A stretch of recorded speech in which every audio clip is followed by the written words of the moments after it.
This is Will's Band of the Week for October 9th, 2016.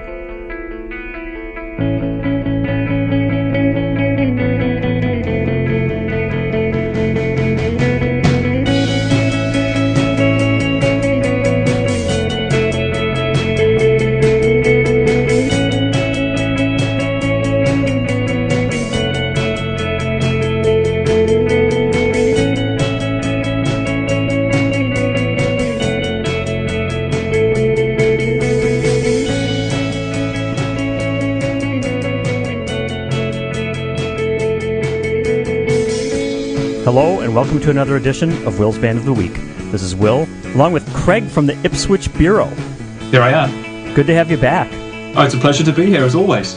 And I think, well, I don't want to speak too soon. The listeners can be the judge. But we've got a great podcast coming up, I think.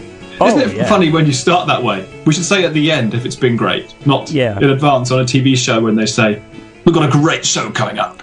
Well, we can do both, right? We'll say it's going to be great, and at the end we'll say how great it was. If we remember. Right? In an hour's time, we have to remember. Yeah. We're not afraid to set a high bar because our standards are high and we always live up to them. Plus, you know, it's only... I'm conscious I'm coming in here after a superb Grants Underground 2 weeks ago. And last week with you and Nicholas. It's another superb podcast. We're on a good run. Yeah, absolutely. We are. And Barrett is hopefully on a good run also of a different sort. He's running a marathon this weekend. Well, that was a good segue. Yeah, he's hoping to run a marathon this weekend. You know what happens when you're an aging rocker and an aging runner? Things go wrong with the body. So he's not sure about completing the marathon. So we'll get a report the next time he's on. Hopefully next week. Very best of luck to Barrett. Right, absolutely. So I guess by the time this podcast is released, it'll be a completed event, and he will have either succeeded or not. So. Right, yeah. All right.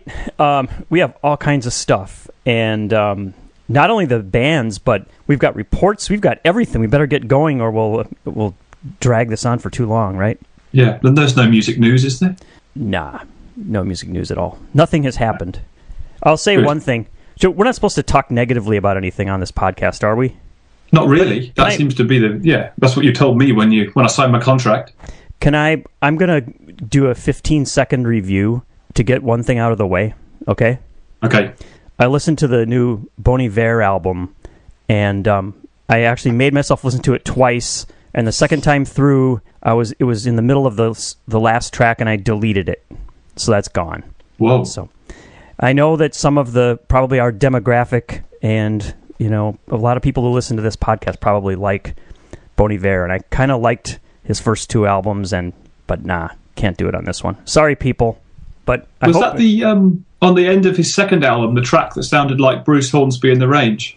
Yeah. Yeah. Mm-hmm. It's a bad sign, really. And I think he sounds more like Bruce Hornsby now, I think. Wow. And there's too much auto-tune and vocal processing, and I can't get into it. Sorry, people. So don't look forward to that one on a future podcast. So now that we've got all this terrible negativity out of the way, you know what? Let's do an update. Last week, Nicholas and I talked about Nick Cave, but there was kind of a piece missing because we talked about the album and the whole tragic, sad thing. But there was a film made about the recording of the album that you mentioned that you saw, so we thought we should have you update us on that. Okay, very happy to, yeah.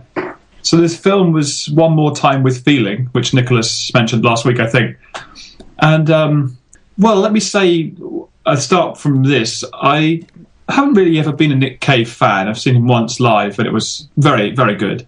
But I've heard about this thing where there was one night only. That's kind of what appealed to me, the elitism or the special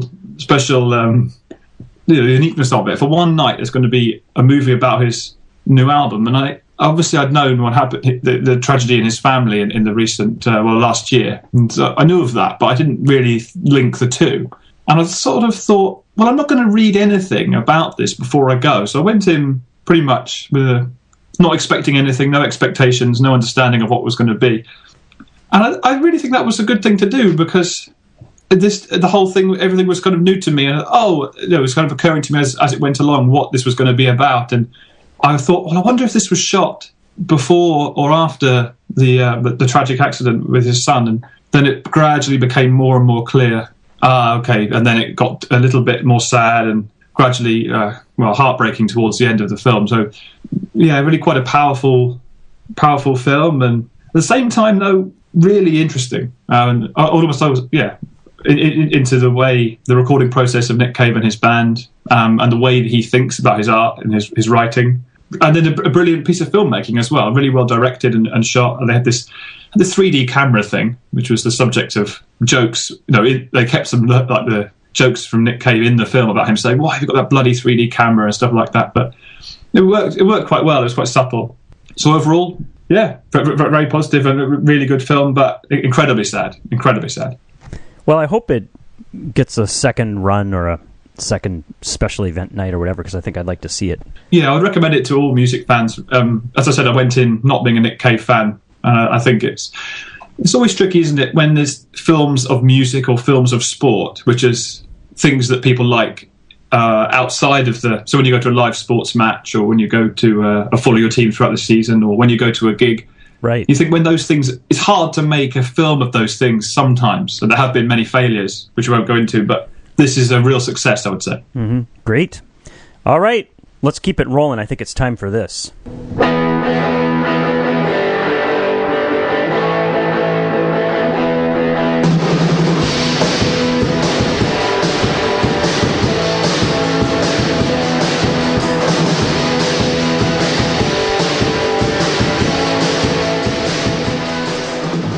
I don't have a live report, but you are going to tell us what's going on across the ocean, right? Yeah, the new young things of East Anglia.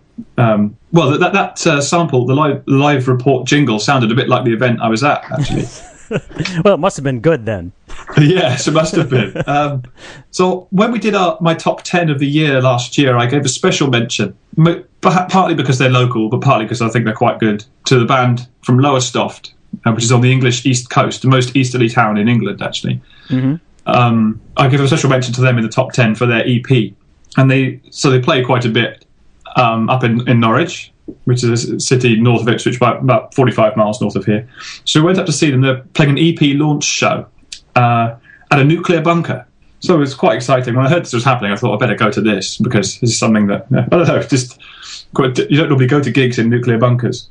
Yeah, that sounds unique. Yeah, it's obviously this thing, I think it's like a recording studio for local bands, not a professional setup by any means, but they had the kind of, not quite egg box cartons on the wall, but kind of similar soundproofing sort of stuff, and carpets, and a piano in there, and a sound desk and stuff. So it's recording studio stroke small art space. A couple of local bands first, and then Team Brains were headlining. They come on last. Should we play a little sample of the... Yes, I took a little recording, so let's play that, and then I'll say a few more words. All right.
Well, that takes a live report to a new level. Actual audio.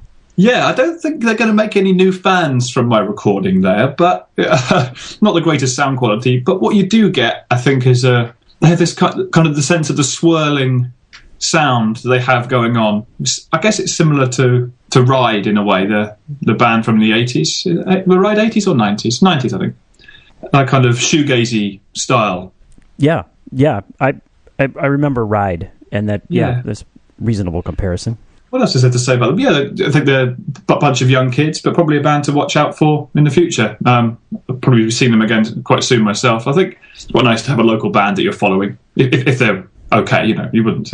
If they weren't very good, you would just give up on them. But I think there's promise there. This is going to be one of those bands that when the album comes out on the vinyl, there's going to be one of those stickers that says "As heard on Will's Band of the Week." Right? Yeah, absolutely. Well, I'm introducing. I mean, no one in the UK knows who this band are. Never mind people. I'm introducing them to the world here. This is free promotion. How many people would be the capacity or the attendance at that venue? Oh, 25 maybe. And I was considerably older. Everyone there was 18 probably, sort of college age. Yeah. I was 13 years older than the next youngest person probably. But anyway, it was cool. Interesting. All right. The youth scene. Yeah. Well, that's what happens when, we're not going to call you an aging rocker at this point, but when you become an aging rocker, then you're always mingling with the young people, right? Yeah, which is kind of fun. Not so fun for them, maybe. Right. But it's fun. It's fun for you. It's in fact, it's very notable when you go to a show when the demographic is older. So like when I went to see Wilco, that was definitely, I'm probably past the point where there are going to be any shows that I will ever go to, where the average age would be my age. But I bet the average age at Wilco I wouldn't be surprised if it was over 40. So you definitely get a different feel. Yeah, different vibe. Yeah. Yeah. How about when you went to what's it called? The band from the South. How can I forget their name? Oh dear, this is you have to kick me off the podcast now. Yeah. 38 Special? Yes, 38 Special. That was definitely, well, I think Baird and I talked about it. It was, definitely older people, but kind of like people that aren't actual music fans, It's an arrogant thing to say, but, or a different kind of music fan, right? I mean, probably the kind of a demographic that would maybe have more in common with like a country music show than an indie rocker show. Yeah. Yeah. Okay. Do you have any more live reports? That's it. Just a quick burst update on the youth scene from Norwich, and then let's move on to some. No, there's more. We've got recorded music too to talk about this week. Yeah. So let's go right to it. So we've got Beach Slang, and they're rockers. And speaking of aging rockers, right? This is like a kind of a unique category of an aging rocker, right? This is bizarre. Everything about this band is. There's just something intriguing and crazy about them.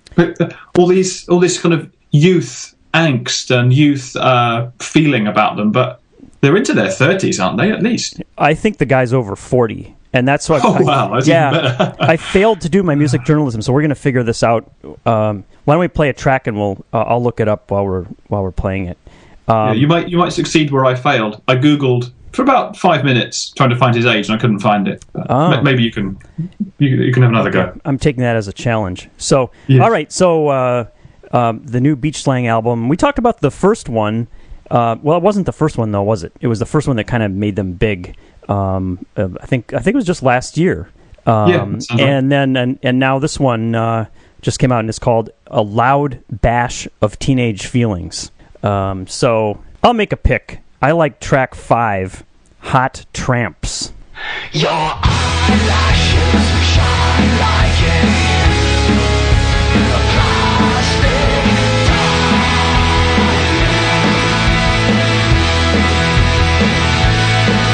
Your arms are a car crash. I want to die.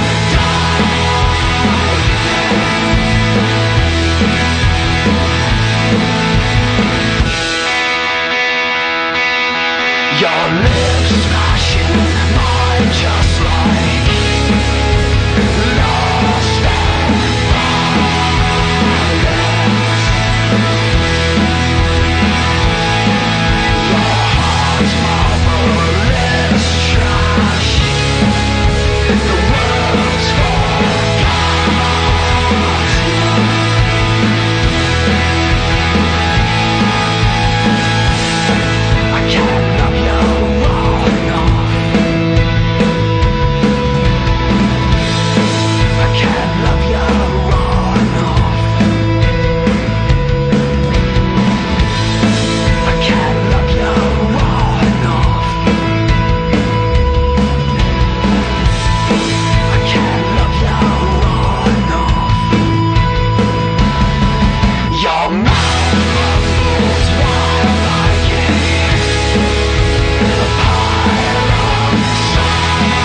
That's Beach Slang. That's a wall of guitars, right? Yeah. Do you know what? What? That was going to be my first pick as well. All right. We're on the same page. Yep. I am paid to say that. Right. It makes you look like you were right. Right. Yeah. That's supposed to be all behind the scenes, though. You're not supposed to disclose that. Yes, that's true. I wasn't paid to say that. Well, let's move on quickly. So I found it. I found a reference from a year-old article that called him the 41-year-old frontman. So I guess that makes add one. Yeah, we're going to call him 42. 42, and his name is James Alex. Right. And what a character this guy is. Right. Yeah. Totally. Where to begin? So I want to say, have you seen them play live? No, they came to Madison and I missed it, and I really want to see them because just from everything that I've read and from their sound, I just think it would be very interesting. Yeah, so on your recommendation, or on the podcast recommendation after reviewing the first album, I went to see them. Oh, so you did? Yeah, up in Norwich. So I think if you go and see them in London or Glasgow or Manchester, they'll probably be sold out. But because it's Norwich, it's a smaller place, more provincial. There was about 25 people there. Very small room, though. Wouldn't fit many more than 50. And it was just, I think it was a Monday night. And I remember I emailed you afterwards and said, I've left with the broadest smile than I have from any other live show in my life. It was absolutely hilarious and just, I don't know, just so funny. Everything he does, he has this kind of velvet jacket and wild curly hair and a ton of pin badges on his lapels. It almost looks like a cliche or something. And then he does this kind of Pete Townsend swirls with it when he's playing the guitar, and he does that thing where you jump up and do the splits in the air. This is in front of 25 people. Yeah, in a tiny, and I don't think it's. I think it's genuine. I think he puts all of himself into everything that he does, and he really has this kind of feel for the underground indie scene. He represents it so fully, and it's just something about it is brilliant. Yeah, it's that's kind of cool because that's what I've read is that their live performances has the same kind of exuberance as their recordings. Yeah. On the other hand, it's kind of weird, though, isn't it? Sort of his obsession with youth and teenage years, and he's 42. Yeah, I don't want to say it's weird. I don't know. I think I do agree with you, but I don't want to be unfair to him. I don't know what it is. Because you don't want to say it's like it's weird and dodgy or a little bit creepy. Creepy would be the word, but I just think he puts himself squarely in that scene, and he doesn't. I've seen him tweeting or saying age is just nothing. It's absolutely nothing. Or an interview, maybe he said that. So perhaps that's why, he just feels like a teenager. Yeah. Did you read a few months ago where they had that band brawl? No, I didn't. I mean, maybe not brawl, but they had a meltdown, one of these great band meltdown on stage situations. So they finished their gig, and he says into the mic, "Thank you, we were Beach Slang." And then they walk off. Clearly all the band members are totally pissed at each other. Yeah. And then everybody thinks, okay, the band has now broken up. That's it. They burned out, and they're gone. And then 4 days later or something, he posted something on social media, some big explanation and saying that they weren't quitting or whatever. I think the drummer has left the band, though. I was reading there was one member that they didn't have with them anymore. I didn't know what instrument they played. So drummer, I guess. Yeah. I don't know where I picked that up from, but that's my impression. I could be completely wrong. But it's something in my mind just said the drummer's gone. There's only 3 now, but I don't know where I got that. Well, there's more to say, but let's we have another track and then we can talk more about Yeah, let's do it. The Peter Pan of pop, I'm calling it. The Peter Pan of punk pop. Another one I put my... I seem to remember that track 8, Young Hearts, was another good one.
I think Beach Slang of Young Hearts. I think if there is a single band that they seem most influenced by, would be the Replacements. Yeah, I think I read that James Alex said that as well in an interview. I've seen him make references to them, and no, that's not a bad band to emulate. And as many bands as people say are influenced by the Replacements, this band probably sounds as much like them as any of them, I would say. Sometimes I wish they would. I don't know. How do you feel about it? Like, should they change it up a little bit? Because it does. I think the songs are very catchy, mostly really good songs, and the wall of guitars sounds great. But sometimes you kind of just wish like they would do something. Like on the last album, there was one slower song that actually was pretty good. Yeah. How do I feel about it? So I come from two different directions here. After that show, I saw them. I did leave with a really broad smile and like a great feeling, and they're carried into the next day as well. Sometimes you get that when you see a really good event. But at the same time, I stopped following them on Facebook and thought, well, I'm never going to listen to this band again. That makes sense. So when you said we were going to be talking about them, I thought, I've given up on them. But then the album is so good that again I'm following them, and if I could go and see them again, I would. So they kind of made me a fan again. I'm a bit of a transient, easily impressionable. But the kind of thing I'm trying to say is there isn't much to latch onto here, and they wouldn't be my favourite band. But what they're doing is absolutely brilliant, and I think they're worth checking out. Is that a fair response? Oh yeah, I think so. It's like it's not gonna be continuously on your playlist, but when you listen to it, it's gonna be fun. And I have a similar impression. Like when I saw that this album came out, I thought, I don't know, do we need another Beach Slang album? And then, as soon as I got into it, I thought, yeah, why not? It's cool. But if is the next one going to be just another 10 songs of loud teen angst? I don't know. I don't know. I guess. If the band if there's as much friction as you were saying, this is the ongoing, very old debate, isn't it, in music? When a band makes their first album and it clearly sounds like them because that's everything they've ever done together goes into that, and then perhaps they have enough. Perhaps they still have 10 more songs for a second one, maybe. But then and it still sounds like them. But then what do you do?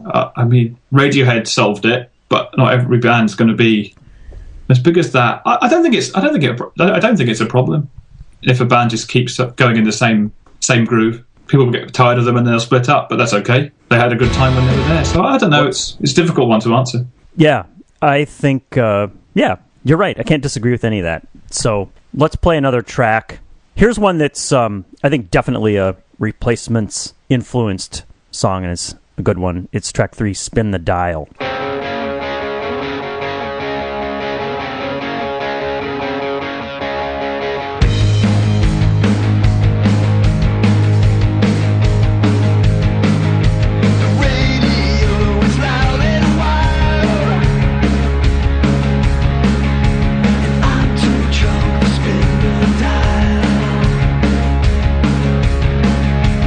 Bathe my bones in alcohol.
Beach Slang. Yeah, another good one. I guess the production kind of has similar qualities to the Bob Mould solo records. When you say quite punchy, loud. Right. Yeah, and it's a very it's well mixed so that the guitars sound really loud, which they're supposed to, right? Yeah, I think the lead guitar sounds really good on the album, and overall, I think it's definitely worth something to checking out. Big thumbs up from me. Yeah, I'm on board. Beach Slang. It's called A Loud Bash of Teenage Feelings, and it's authored by a 42-year-old guy. So, yep, he's going to keep on rocking. I think they're touring. They might be touring in Europe right now. I'm not sure, but yeah, there is a show in London, but it's at a venue I'm boycotting, so I can't go. Unfortunately, not going to do it. Huh? All right. Well, they'll have to come to a place you're not boycotting. Yeah, if they want me to see them. I mean, It's up to them. Exactly. It's their choice. All right. Should we go to the next band? Let's do it. Let's move on. We have kind of a fun little tradition on the podcast. We like to talk about bands that are likely to be Nicholas's neighbors. They probably just live right down the street, and we talk about them when Nicholas is not on the podcast, right? Yeah, absolutely. So you talked about Nick Cave with Nicholas, who's Australian. Right. But Nick Cave lives in Brighton in England. Yep. So he is not Nicholas's neighbour. Right. But when you talk about any other Australian band who most likely is Nicholas's neighbour, right, he's not here. Right. It's interesting, isn't it? I think sometime you and Nicholas should do a podcast and talk about some band from Madison, somebody who's my neighbour. Yeah, there's that one who supports every show at the Frequency, or a few times per year anyway. What's their name? Yeah, Trophy Dad. Trophy Dad. Yeah. Yep. Yeah, I just saw them again. Did I mention that? They were just they get a lot of gigs opening for bands that I like. I think in your last live report, perhaps with Nicholas, you may have you mentioned them recently. So they're still rocking. Be interesting to see where they go. Yeah. All right. So Nicholas's buddies Scott and Charlene's wedding. We're going to talk about them. Now I have to give a credit to a Twitter follower. We don't have a whole lot going on Twitter, but we do because you got to have a Twitter account, right? Yeah, you're nowhere without it these days. Right. And there's a guy who calls himself Hyper Brendan, and he was kind enough to tip me off to the fact that there was a new album by Scott and Charlene's wedding. We talked about them on the podcast probably, I don't know, year and a half ago, whenever the last album came out, and I liked it. And now there's a new one. It's called Mid-30s Single Scene. And should we just start playing it and then talk about it? That's always good, I think, isn't it? It gives us something to latch onto. Yeah. Why don't I give you the first pick this time? Well, I'd be very pleased to take that. And I think I'm going to go for track 3, Hardest Years.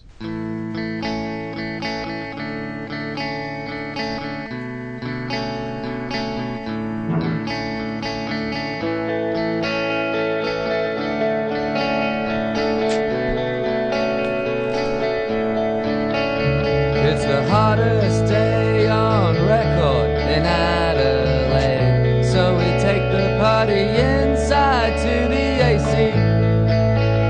All the kids running under the sprinkler, dripping all on the floor, and we were just laughing with them all. When I wheeled you back and I settled you down, I could see the God, the devil, and the grounder breathing down your neck,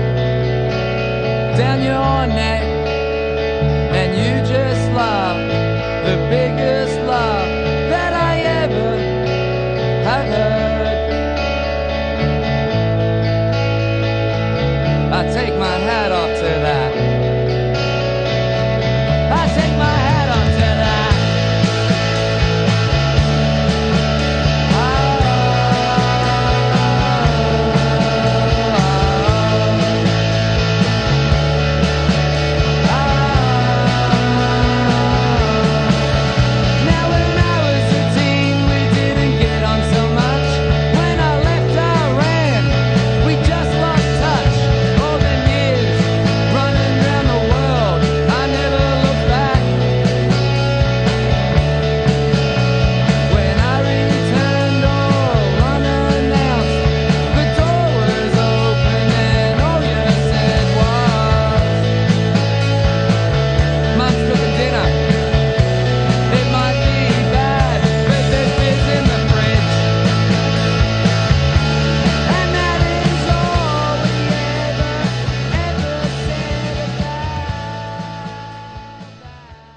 Well, we're 2 for 2 on picking the same first track because that was going to be my pick too. Well, there you go. It's good to be in unison. Yeah, Scott and Charlene's wedding. Not to be confused with the wedding present, right? They should play a gig together. That'd be cool. Yeah, all the weddings. Yeah. Any others? I don't know of any other bands with wedding in the name. I'm going to think about that while we carry on. So I really feel that when I was listening to the album, I thought this is not the first time that I've heard this song, but I saw them play in 2014, Scott and Charlene's wedding, and I thought surely they didn't play. It's taken a long time to get this album out, but anyway, whatever the case, I think it's a good one, that song. Yeah. You know when you hear something and you think, I don't know, something like if you've heard a song twice or once, maybe you just know you've heard it. It was that sort of feeling. Yeah, I don't instantly recognizable. Or I don't know. Yeah, it's got a familiar tune. All right, should we go to another track? Yeah.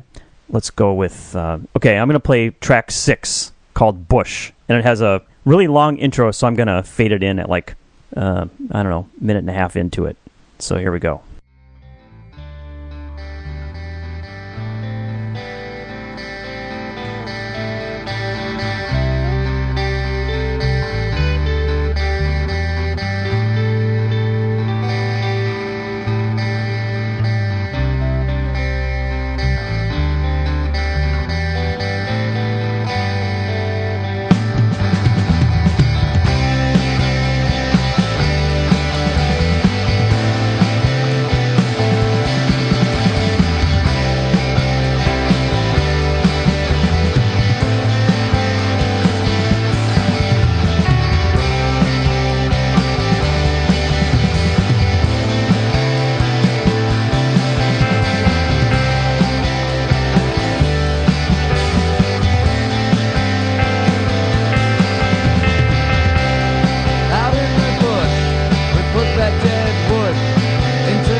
Yeah, the fade out there. Scott and Charlene's wedding. Yep. Gotta love the fade out. I like that one a lot. Gives me time to get my comments ready. Right. Yeah, I was doing the thing where I would just cut it off and fade it out later in the editing process. And that just threw everybody off. It's like... Yeah, because speak now. Yeah. So I'm doing a courtesy fade. We're going to call that a courtesy fade. Courtesy fade. Right. That could be a name for a band. Courtesy fade. Oh, can I have that one? Yeah, you can have it. Yeah, no, I think, again, similarly with Beach Slang, I don't know, it seems like a band well, how do you know the bands that should just be written off? Because there's so many albums, so many releases every week. How do you know the ones which are going to take deserving of your time and the ones which should just be discarded? I think Scott and Charlene's wedding, there is some depth here. They're not just another indie band thrashing out, the garage rock chords. I think there's the lyrics and the songwriting, there's something to it. I like it. Yeah, I think so too. I think it's interesting how, and this is, you can almost have a classification, right, of bands where the singer half talks and half sings. Yeah. And in fact, one of my sons, I've got 3 of them. I don't know if people can keep track of that. There's too many of them. But one of my sons seems to be particularly a fan of that kind of, at least vocal style. So I shared this album with him and said, you should listen to this. I don't think he's listened to it yet, but yeah, there's, you've got this really tuneful music going on, and you got a guy who's sort of half talking, half singing. Proto Martyr would be a great example, right? Joe Casey. Yeah. And this band, the band doesn't sound anything like Proto Martyr, but I think it's kind of an effective. I guess people would probably always go back and say it sounds like Lou Reed, right? Maybe he. You've stolen my comment. I'm going to make my next pick now. You're going to. Well, of course, in the tradition of the podcast, I would say it sounds like Lou Reed, and then I'll pick one which doesn't. Yeah, we could do that. All right. Why don't you? Yeah, no, I think we agree on that anyway. All right. I have one and then I've got a couple other comments as well after we. So let's go with track 8, Delivered.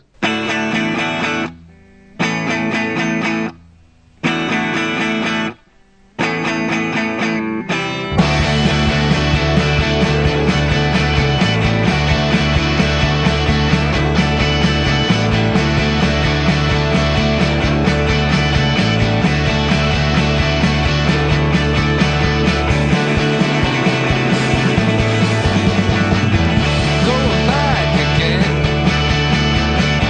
to that bag again. I think we're near the end. We better call a friend. Oh, yeah, I know I only met you, thinking that I love you. Know this might be trouble, but you gotta have that number of that fella who delivers.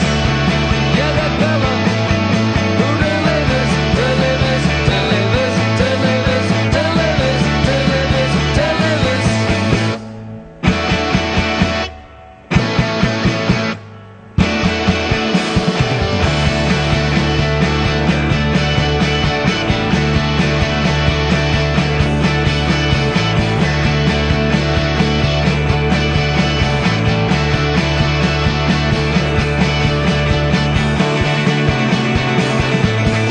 Do you wanna go where we can take it slow? Sometimes I feel so low, but I don't wanna go home. Oh, yeah, I just turned 34. I can't keep this place up much more. Just for tonight, let's forget it. Gotta have that number of that fella who delivers. Yeah, that fella who delivers, delivers, delivers, delivers, delivers, delivers, delivers.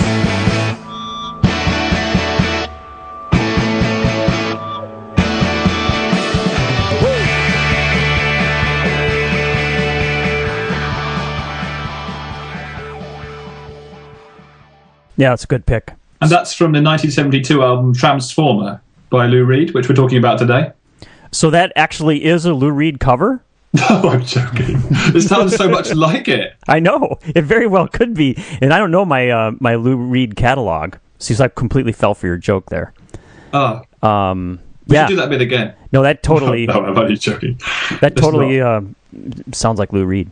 But it's good, right? Yeah, I like it. I noticed, I looked this up while we were listening. They are playing in Brooklyn in a week, and then they're heading over to the UK. So I wonder if it's a venue I can go to. I think it is. I'll have to consider it. yeah, a couple of London gigs, a couple of Brighton gigs I noticed. So Okay. I don't know. Good places. You have tricked me here, Will. Do you know what you've done? You've sold me a pup. How did I trick you? This is an album with a closing track, piano ballad. Oh, yeah. I thought we agreed this would never to happen again. Yeah. You know what, though? I guess maybe we're going to have to play some of this, because I think this one's okay. It's, I don't know. Do you think it violates the spirit of the rule that we've established?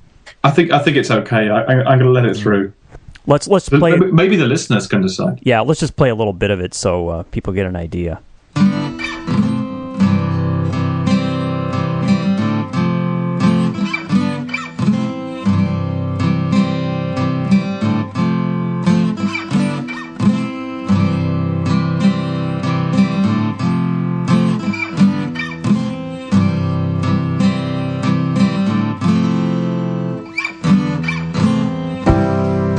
I seen you at the top, running every party. I seen you at the bottom, hiding from everyone. And all the time between, we ain't far away. When we're not together, you're still on my mind. Now you play rock and roll like I always wanted, and you play guitar. It was easy. We thought we lost you there for a little while. Now we ain't all grown up, but we've seen so much. Yeah, that's good enough. That does not constitute a violation. No, I think they get away with it because they've got the male-female vocals, which Exactly. is rarely ever a bad thing. Right. Yeah, I'm totally with you on that. And it's not completely out of place as much as sometimes the piano ballad at the end is, I think. Yeah, the worst thing is when you have an album, 10 tracks, 2 minutes each, like the Hives, garage rock. The Hives didn't do this, but I'm just trying to give the listeners an idea of the style of music. And then on the end, track 11, 4-minute piano ballad. Right. Well, this would be a great example if Beach Slang put one at the end, right? Yeah. Well, you were asking for more diversity in their sound. Right. So he'll do that. The next album will have a piano ballad at the end about how he's sad about his teenage feelings. Yeah. All right. Did you have more brilliant remarks about Scott and Charlene's wedding? No, I never have any brilliant remarks. But the last thing I would say is Beach Slang and Scott and Charlene's wedding, another similarity they have is the sound of nostalgia, isn't it? Very much. These are stories. With Scott and Charlene's wedding, it's kind of stories from his life, which is a very, very good topic for writing songs about. And Beach Slang just sound like yearn for the past and youth very much. So Right. Yeah. I would agree. Here we go. All right. Are we done, or is there more? There's always more, right? Well, not always more, but there is this week. More releases. There's more. There's one more. Yep. What's cool is the listeners are thinking to themselves, I've already got my $0 worth, and then suddenly there's more. Yeah. That's pretty good, right? They've had a live report, a film review, 2 reviews or reports on recorded music, and then there's more. Right. And there's more. So here's one. I just kind of stumbled upon this. So it's kind of fun because I'd never read a review of it, and I was just doing some searching, and I think it was on Bandcamp where I found it. And it's this band called Daylight Robbery from Chicago, and I thought it was kind of fun. They have an album called Accumulated Error, so let's play some of it. I'm going to choose track 5, which is called Rememoration.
That's Daylight Robbery.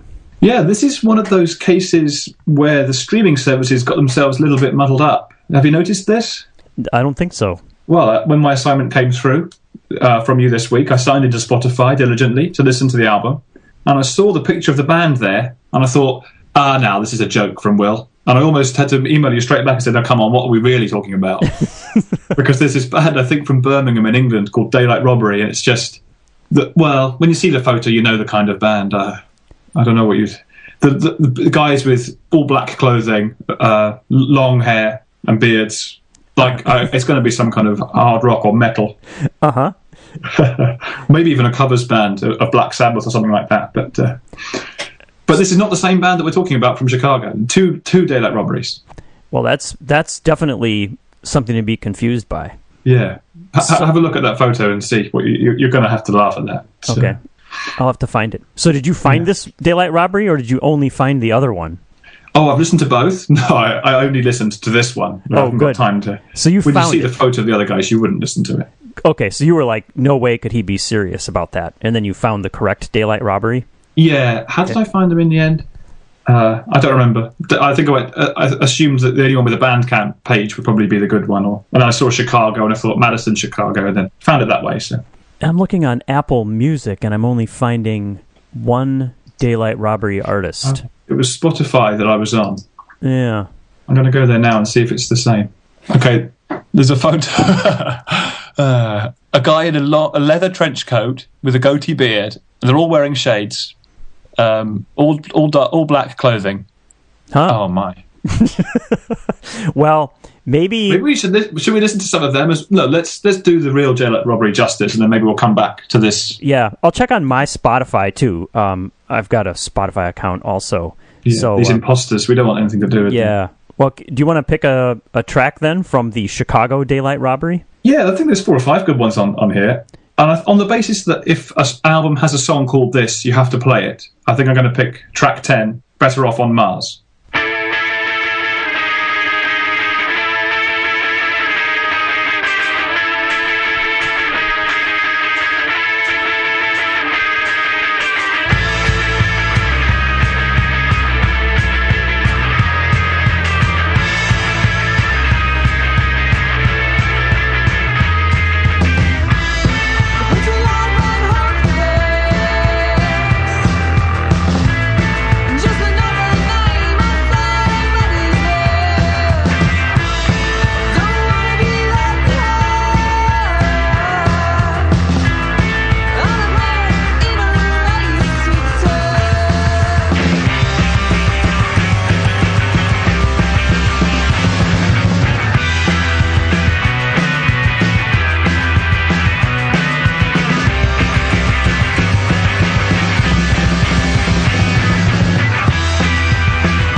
Daylight Robbery.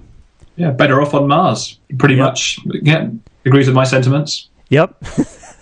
So, they've been around for 10 years, I was reading. No. 10 years? Yeah. This is to be sure you aren't confusing them with the other Daylight Robbery. No, the Chicago Daylight Robbery, there was a blog that I was reading that says, it was pretty recent, and it said, we're celebrating our 10-year anniversary as a band. We started in 2006. So that just shows you, it's hard to get noticed sometimes. So yeah, I found the other Daylight Robbery on my Spotify. I saw that photo. They've all got sunglasses on, and the front man's got a beard. Yeah. And they all have various facial hair. So do you know what I was doing when I thought you meant that Daylight Robbery? I don't know if you ever do this. You know when you're watching TV and the commercials are coming, and you turn the volume down on the remote, or hit mute. I thought, if he really means this Daylight Robbery, I was pressing reduced volume on the keyboard before it, in case. But then oh dear. So it looks like Spotify has both Daylight Robberies and they're just mixed together. So they have this album, and then they have this other album. The other Daylight Robbery must be. It's called Falling Back to Earth. So should we play a song by the other Daylight Robbery just to confirm they're not as good? I think you should do that. You guys pick one at random here. What have we got? Enter the Arena, Scream Out Loud. I think it should it should either be Enter the Arena or Scream Out Loud, I think. Scream Out Loud. Okay. Oh, yeah, Enter the Arena is only 32 seconds. So. Yeah, it'll be one of those intro things. Yeah, okay, so here's Scream Out Loud.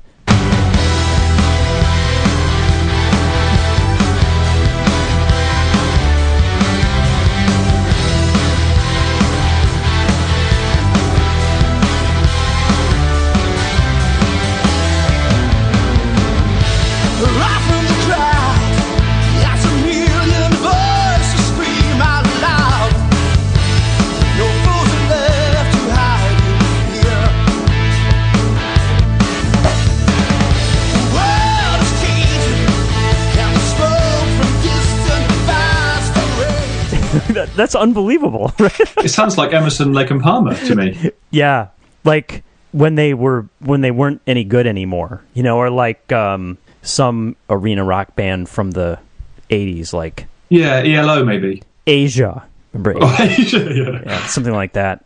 Oh man, bands named after continents. It's good, right?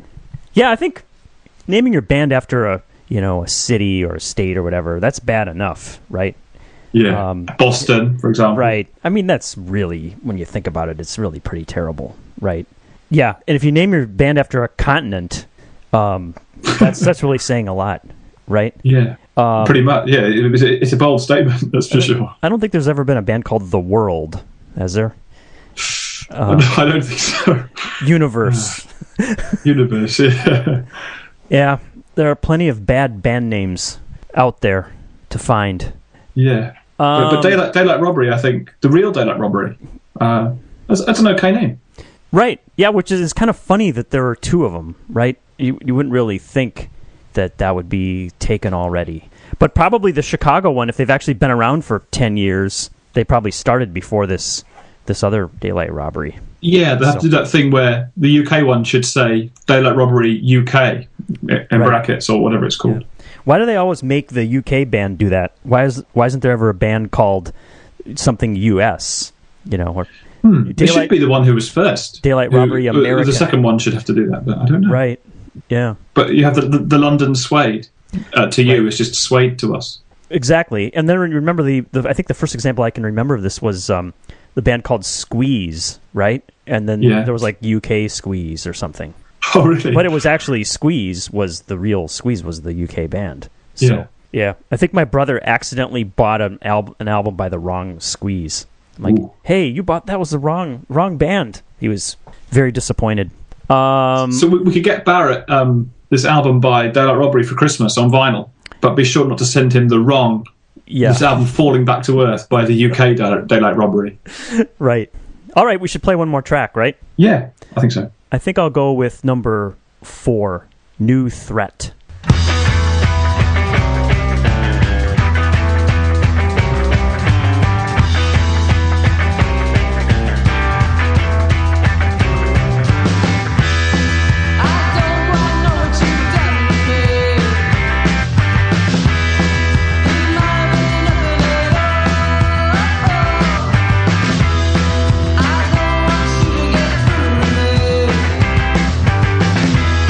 Don't you think it's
got the male-female vocal trade-offs, right?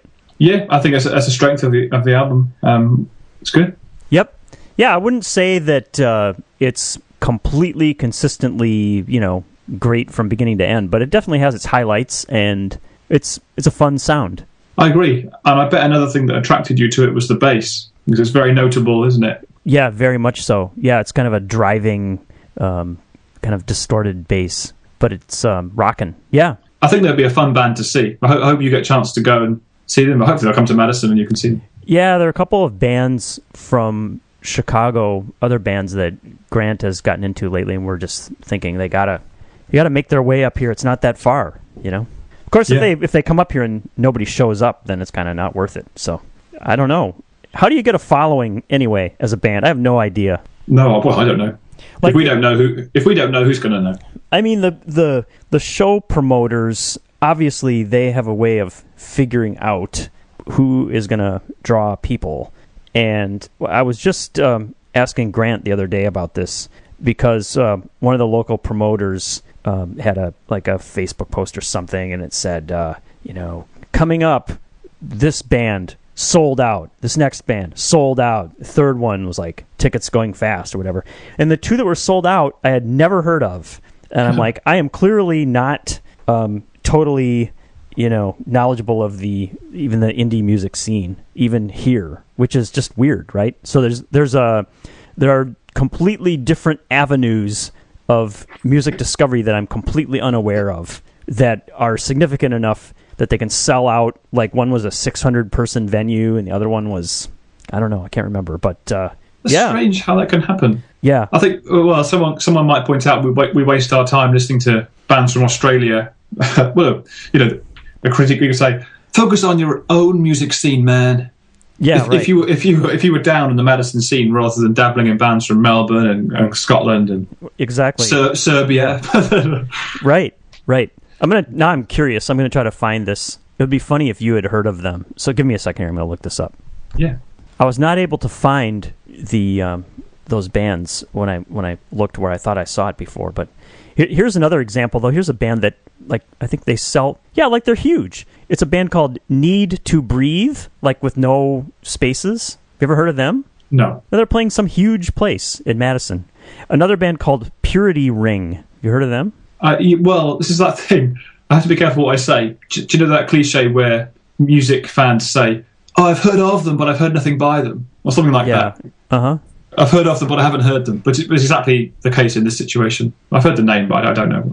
Okay, here's another one. These are the ones. Have you ever heard of a band called Getter? Getter. Oh, it was my favourite album of last year. No, I'm kidding. I've never heard of them. Getter. Yeah. And then here's another one. The Spill Canvas. Ever heard of them? That's like that artist. I'm not very up on my art, but the guy who did all the splashes. Jackson Pollock, maybe. Right. The Spill Canvas.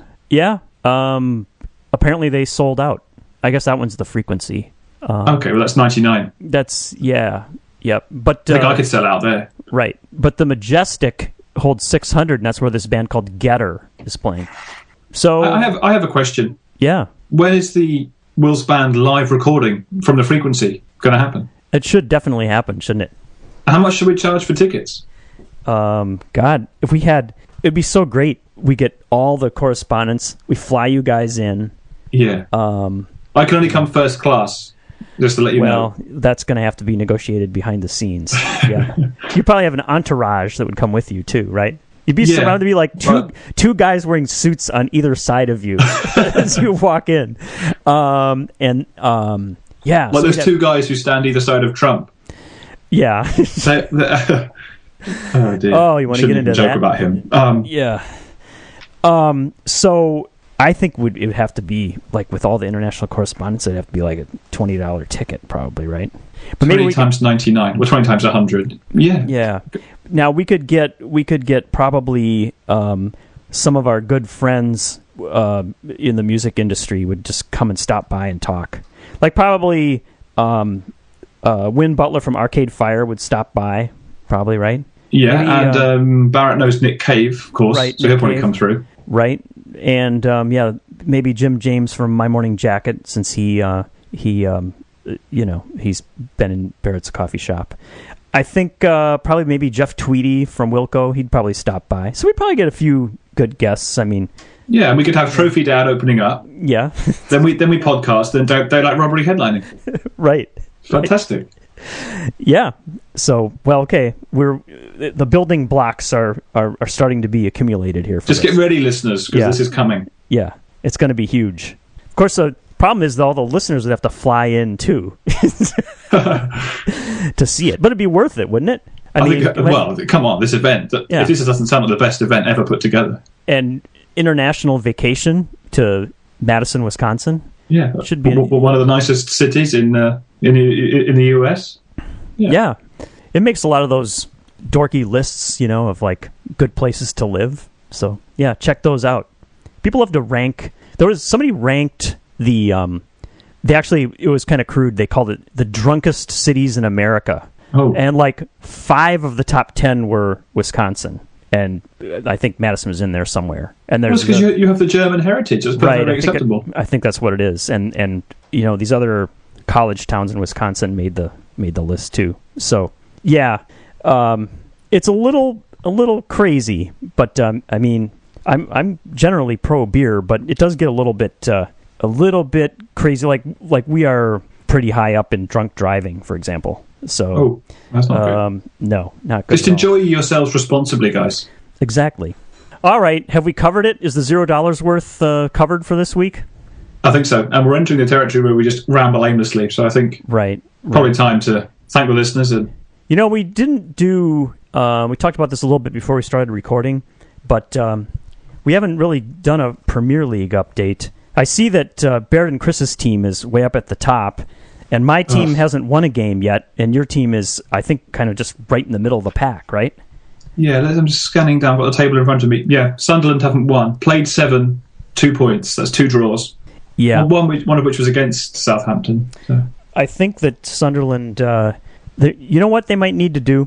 Do they do this in the UK where the team's not doing well and they have a players only meeting? Have you ever heard that cliche? I guess it has happened and does happen, but it's not something which is talked about, I don't think. No. So when the team is doing really badly in a variety of sports here in the US, they will say we're going to conduct a players only meeting. So the team leader will say, we're going to talk outside the presence of the coaches and managers, and that's supposed to be like crisis management for the team. So I think Sunderland needs to have a players-only meeting.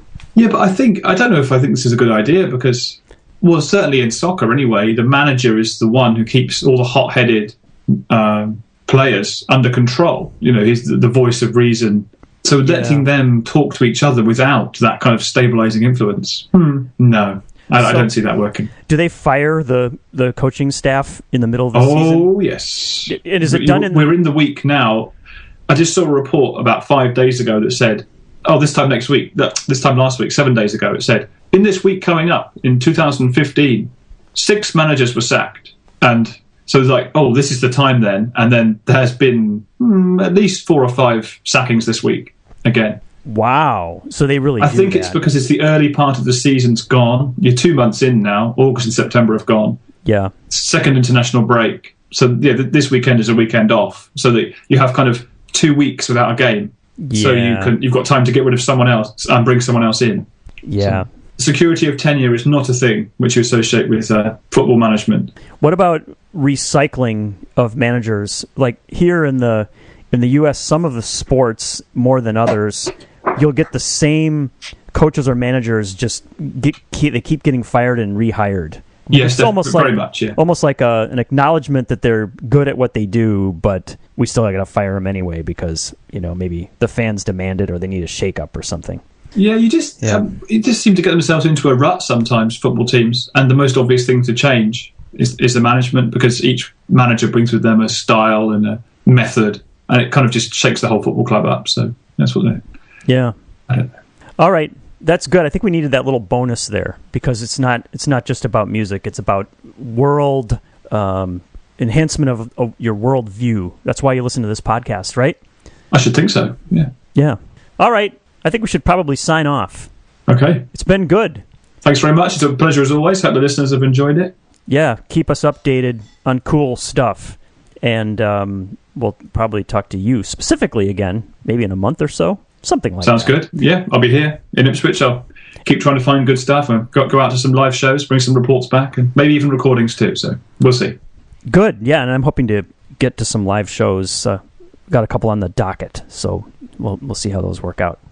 So, all right, let's talk to everybody again next week with another edition of Will's Band of the Week. Good night. Goodbye. You can subscribe to the Will's Band of the Week podcast using iTunes or any other podcast app. All of our podcasts are also available directly on our webpage, willsband.net. You can contact us directly by email to willsband@yahoo.com, on our Facebook page, or on Twitter @willsband. The Will's Band of the Week podcast is brought to you every week from Fourth Bedroom Studios in Madison, Wisconsin. Our theme music was composed by Grant and performed by Grant and Will. Thanks for listening.